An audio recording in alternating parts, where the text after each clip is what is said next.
would run into something. I moved slowly and deliberately, hoping not to hurt myself. He's got it for us. Yes. Suddenly I realized there was not just one voice speaking, but many.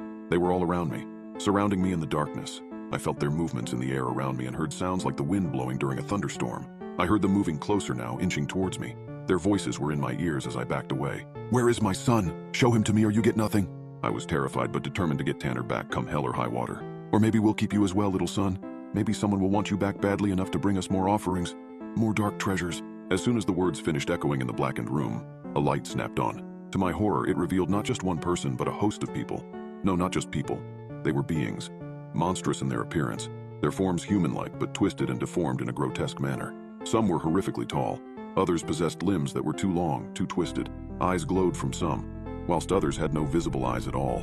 They were staring at me, grinning with a glee that sent chills down my spine. In the corner of the room, I noticed a heap on the floor, illuminated by the harsh light. It took me a moment to register. It was Tanner, alive but not moving. His eyes were wide open, filled with terror. He was restrained and gagged, but most horrifyingly, he seemed to be changing, his skin slowly morphing into something resembling the monstrous beings in front of me. "You want him?" the tallest creature rasped. "First, deliver the package." Then it hit me, the realization that whatever Tanner had been working on wasn't an app. It was something far more terrifying, and I had been their pawn in this game. Their laughter filled the air, a sound as cruel and heartless as their grins, but I could barely hear it over the blood rushing in my ears. Tanner was changing, and I had brought the ingredients for his transformation. "Your task isn't done," the creature said, grinning malevolently. "Oh no, you're just getting started."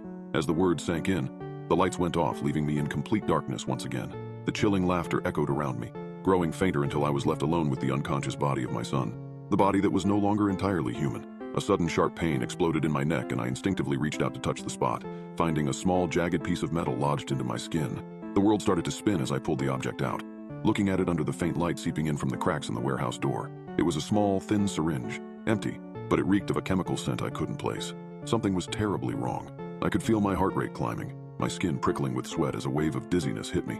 Stumbling, I reached for my cell phone, my trembling fingers struggling to unlock it. But I noticed something in the reflection of my phone screen. There was a figure behind me, looming in the darkness.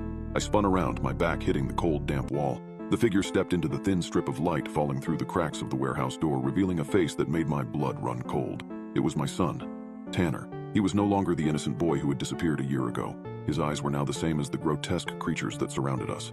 A sickening realization came over me. The transformation was complete. "Mom," he said, his voice unrecognizable, a guttural growl. "I warned you not to interfere." As the words echoed in the room, my vision blurred, my legs gave way under me, and the darkness swallowed me whole. The last thing I heard before blacking out was Tanner's voice, filled with a terrifying glee. "Welcome to the family."